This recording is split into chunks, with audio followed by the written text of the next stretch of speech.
15 October July সনদের স্বাক্ষর অনুষ্ঠান। ঐকমত্য কমিশনের নীতি বদলের সদিচ্ছা দেখাতে পারেনি কেউ, অভিমত বিশ্লেষকদের। বিএনপির সঙ্গে জার্মান রাষ্ট্রদূতের বৈঠক, কমিশনে অমীমাংসিত বিষয়গুলোর সমাধান করবে নির্বাচিত সরকার, বললেন আমির খসরু। আগামী বাংলাদেশ কিরকম হবে সব দায়িত্ব যে রাজনীতিবিদরা বসে সমাধান করে দেবে, এই দায়িত্ব কোন দলকে বাংলাদেশের মানুষ দেয়। শাপলা প্রতীক না দেয়া ইসির কাছে স্পষ্ট ব্যাখ্যা দাবি এনসিপির। বাংলাদেশ জাতীয় লীগকে নিবন্ধন তালিকায় রাখার সমালোচনা।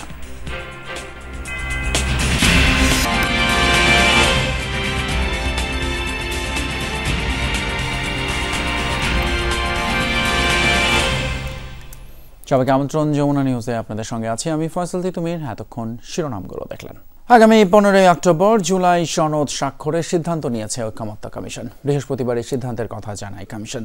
8 মাসের দীর্ঘ আলোচনার পরও মত পার্থক্য নিয়ে শেষ হয়েছে ঐকমত্য কমিশনের বৈঠক।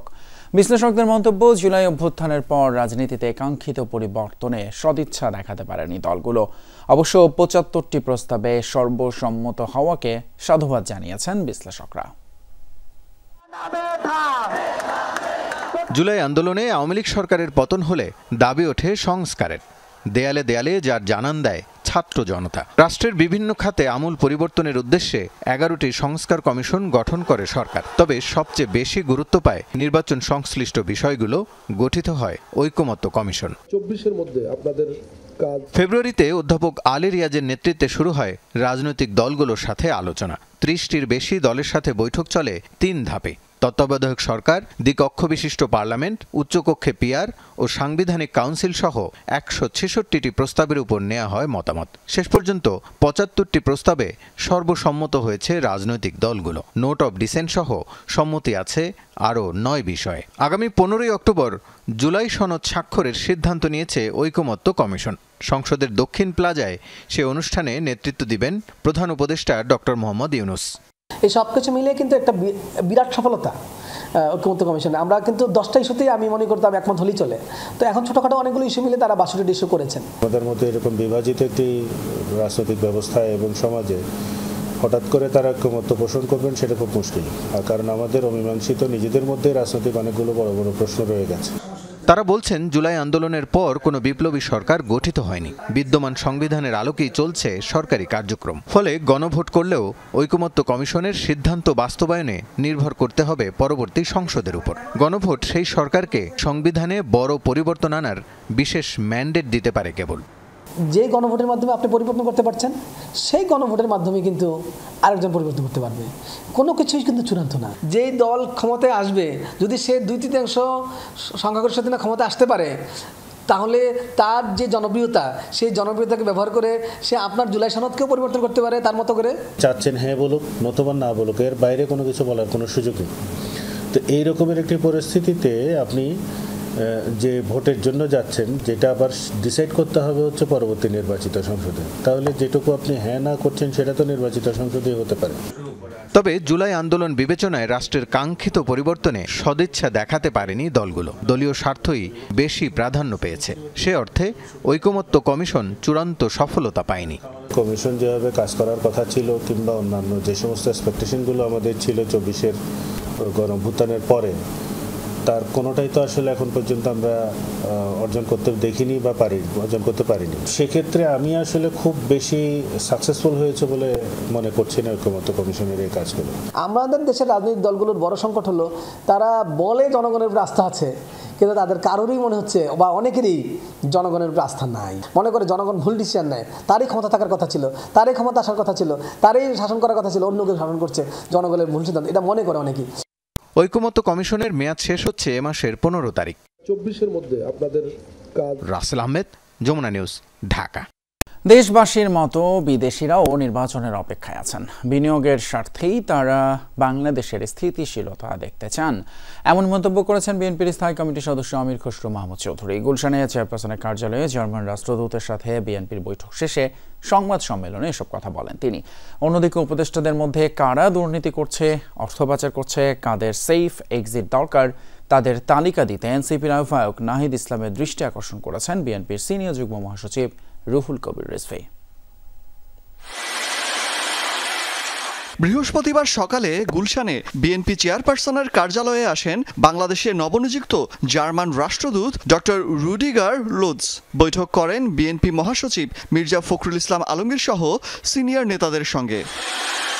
বৈঠক শেষে গণমাধ্যমের সাথে কথা বলেন দলটির স্থায়ী কমিটির সদস্য আমির খসরু মাহমুদ চৌধুরী। বিদেশিদের বাংলাদেশে বিনিয়োগের আগ্রহের কথা জানিয়ে বলেন, রাজনৈতিক স্থিতিশীলতা দেখতে চায় তারা। সবাই বাংলাদেশে বিনিয়োগ করতে চায়, কিন্তু এই এবং নির্বাচন স্থিতিশীলতা তো মাস্ট, এটা তো সবাই একই কথা। সবাই নির্বাচনের অপেক্ষায় আছে। প্রত্যেকটি দেশের সাথে আমাদের সম্পর্ক থাকবে এবং সম্পর্কটার মূল উদ্দেশ্য হবে বাংলাদেশের সাথে, বাংলাদেশের জনগণের সাথে। এ সময় কথা বলেন জাতীয় ঐকমত্য কমিশনের আলোচনার বিষয়েও। যতটুকু ঐকমত হয়েছে ততটুকুর মধ্যেই থাকতে হবে বলেও মনে করেন তিনি। বলেন, অমীমাংসিত বিষয় সমাধান করবে নির্বাচিত সরকার। আগামী বাংলাদেশ কিরকম হবে সব দায়িত্ব যে রাজনীতিবিদরা বসে সমাধান করে দেবে, এই দায়িত্ব কোন দলকে বাংলাদেশের মানুষ দেয়নি। যেখানে ঐক্যমত হবে ততটুকু ঠিক আছে, না হলে আপনি জনগণের কাছে যান না, আগামী নির্বাচনে আপনার ম্যান্ডেট নিয়ে আসেন। নির্বাচনে প্রার্থী নির্ধারণ কিংবা জোটে থাকা না থাকা নিয়ে দলগুলোর নিজস্ব স্বাধীনতা আছে উল্লেখ করে আমির খসরু বলেন, নতুন বাংলাদেশে বাধা বিপত্তির রাজনীতি থেকে বেরিয়ে আসতে হবে। বিএনপি যাকে মনোনয়ন দেবে তাকে মেনে নিয়েই সবাইকে দলের হয়ে কাজ করতে হবে। বিএনপি কখন করবে এটা বিএনপি সিদ্ধান্ত নেবে এবং ভেবে চিন্তে সিদ্ধান্ত নেবে এবং সঠিক সিদ্ধান্ত নেবে। দুপুরে নীলফামারীর কিশোরগঞ্জ উপজেলার উত্তর দুরাকুটি পাগলাটারি গ্রামে যান রুহুল কবির রিজভী। এ সময় তারেক রহমানের পক্ষ থেকে মুস্তাকিন আলী নামের এক ব্যক্তিকে অটোরিকশা ও নগদ টাকা বিতরণ শেষে প্রশ্ন তোলেন, কেন সরকারকে বিব্রতকর পরিস্থিতিতে ফেলছে এনসিপি। বলেন, যারা দুর্নীতি করবে, অর্থ পাচার করবে, তাদেরই সেফ এক্সিটের প্রয়োজন হবে। যদি কোনো ব্যক্তি অন্যায় করে থাকে, সে যদি দুর্নীতি নয় মহা দুর্নীতি করে থাকে, টাকা পাচার করে থাকে, অপরাধ করে থাকে, হত্যাকাণ্ডের সাথে যুক্ত থাকে, তার সেফ এক্সিট দরকার। আপনি তো সরকারের উপদেষ্টা ছিল, আপনি বলেন কারা কারা এই ধরনের অন্যায় অপরাধ করেছে। এদিকে শহীদ জেহাদ দিবস উপলক্ষে বিবৃতি দিয়েছেন বিএনপির ভারপ্রাপ্ত চেয়ারম্যান তারেক রহমান। তিনি উল্লেখ করেন, গণতন্ত্রের ধারা অব্যাহত রাখতে হলে সুষ্ঠু নির্বাচন করতে হবে। অলক হাসান, যমুনা নিউজ। শাপলা প্রতীক না দেয়ায় নির্বাচন কমিশনের কাছে আবারও স্পষ্ট ব্যাখ্যা চাইছে এনসিপি। দলটিকে শাপলা দিতে কোনো মহল থেকে বাধা আছে কিনা তা স্পষ্ট করতে সিইসির প্রতি আহ্বানও জানিয়েছেন দলটির মুখ্য সমন্বয়ক নাসিরউদ্দিন পাটোয়ারি। বিকেলে নির্বাচন ভবনে সিইসির সাথে বৈঠক শেষে এসব কথাও জানান তিনি। এ সময় বাংলাদেশ জাতীয় লীগকে নিবন্ধন তালিকায় রাখার সমালোচনা করেন নাসিরউদ্দিন। ২৪-এর গণঅভ্যুত্থান থেকে উঠে আসা তারুণ্য নির্ভর দল জাতীয় নাগরিক পার্টি ইসিতে নিবন্ধন আবেদনের পর থেকেই প্রতীক নিয়ে জটিলতা শুরু। বারবার শাপলাসহ নিবন্ধনের দাবি করে এলেও তা এখনও পায়নি এনসিপি। সবশেষ ইসির নতুন তালিকায় শাপলা ছাড়াই ১১৫ প্রতীক প্রকাশ করে কমিশন। প্রত্যাশিত প্রতীক না থাকায় এর আইনি ও রাজনৈতিক ব্যাখ্যা জানতে ইসিতে এনসিপির প্রতিনিধি দল। সিইসির সাথে ২.৫ ঘন্টার বৈঠক শেষে দলের মুখ্য সমন্বয়ক নাসিরউদ্দিন পাটোয়ারি নির্বাচন নিয়ে শঙ্কার কথা জানান। দাবি করেন, এনসিপিকে শাপলা প্রতীক না দেওয়ার পেছনে হাত আছে অদৃশ্য শক্তির। যেহেতু প্রতীকের কোনো আইনি বা রাজনৈতিক বাধা নাই, আপনি প্রতীকটা দিচ্ছেন না, তাহলে এখানে অন্য কোনো বাধা দেখতে পাচ্ছি আমরা। বিভিন্ন স্টেক হোল্ডারদের সাথে বসে এই পরিস্থিতি তারা সৃষ্টি করছে। জাতীয় প্রতীক বিবেচনায় এনসিপিকে শাপলা দেয়া না হলে প্রতীকের তালিকা থেকে ধানের শীষ সহ সোনালী আঁশ এবং তারা প্রতীক বাদ দেওয়ারও দাবি নাসিরউদ্দিন পাটোয়ারির। যেহেতু ব্যাখ্যা দিতে পারেন নাই, আমরা মনে করি শাপলার ক্ষেত্রে ওনাদের এই পর্যন্তই, এবং আমরা ওনাদেরকে বলে দিয়েছি যে নিবন্ধন যদি আমাদেরকে দিতে হয় এবং নিবন্ধন প্রশ্নে সেটা শাপলা দিয়েই হবে। শাপলা ছাড়া এনসিপির নিবন্ধন হবে না এবং এনসিপিও শাপলা ছাড়া নিবন্ধন মানবে না। সম্প্রতি ইসির প্রস্তাবিত দল নিবন্ধনের তালিকায় বাংলাদেশ জাতীয় লীগকে রাখায় ক্ষোভ প্রকাশ করে এনসিপি। প্রশ্ন তোলা হয় দলটির কার্যক্রম, কার্যালয়ের ঠিকানা, গঠনতন্ত্র নিয়েও। জাতীয় লীগের ১৯৯১ সালে জনাব আতাউর রহমান খান মৃত্যুবরণ করার পরে আর কিভাবে এই জাতীয় লীগের দল হিসাবে ধারাবাহিকতা ছিল। এছাড়া ওই দলের কোনো গঠনতন্ত্র নেই, ওই দলের যারা নেতৃত্ব তাদেরকে কেউ চেনে না, মাঠে কোনো কর্মসূচি নাই। আপনারা এমন একটি দলের নিবন্ধন দেওয়ার ব্যাপারে কিভাবে সিদ্ধান্ত নিলেন? বৈঠকে ভোটারদের বয়স নিয়ে সিদ্ধান্ত পুনরায় বিবেচনার দাবি জানায় এনসিপি। ত্রয়োদশ জাতীয় সংসদ নির্বাচনে জেনজি সদস্যরা ভোট দিতে না পারলে তা প্রহসনের নির্বাচন হবে বলেও মন্তব্য করেন দলটির নেতারা। তানভীর মৌসুম, যমুনা নিউজ, ঢাকা।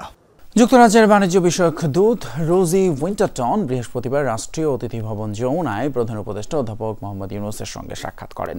বৈঠকে তারা বাণিজ্য, বিনিয়োগ এবং দ্বিপাক্ষিক সহযোগিতা বিষয়ে বিস্তৃত আলোচনা করেন।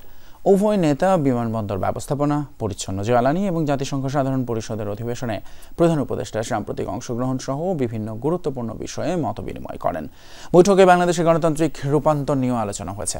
বাংলাদেশ কর্তৃক যুক্তরাজ্য থেকে গবেষণা এবং জরিপ জাহাজ HMS এন্টারপ্রাইজ করা এবং অফশোর টহল জাহাজ কেনার পরিকল্পনা নিয়েও আলোচনা হয়। এ সময় উপস্থিত ছিলেন আন্তর্জাতিক বিষয়ক বিশেষ দূত লুৎফা সিদ্দিকী, বাংলাদেশে নিযুক্ত British high commissioner Sarah Cook, senior সচিব এবং SDG সমন্বয়ক লামিয়া মোর্শেদ ও পূর্ব ইউরোপ এবং CIS উইংয়ের মহাপরিচালক মোহাম্মদ মোশাররফ হোসেন। জুলাই অভ্যুত্থান চলাকালীন গুম করে এবং ডিবি হেফাজতে নিয়ে সমন্বয়কদের আন্দোলন প্রত্যাহারে করা হয় নির্যাতন। ডিবি হেফাজতে থাকাকালীন আন্দোলন প্রত্যাহার করতে না চাইলে তাদের জানানো হয় শেখ হাসিনা এবং আসাদুজ্জামান খান কামালের নির্দেশনা আছে তাদের মেরে ফেলার। বৃহস্পতিবার আন্তর্জাতিক অপরাধ ট্রাইব্যুনালে চাঁখারপুলে 6 জন হত্যা মামলার সাক্ষ্যে এসব কথা জানান আসিফ মাহমুদ সজীব ভূঁইয়া। এদিন সাক্ষ্যে আন্দোলন চলাকালীন সময়ে নির্যাতনের সমন্বয়কদের উপর চলা নির্যাতনের কথাও তুলে ধরেন তিনি।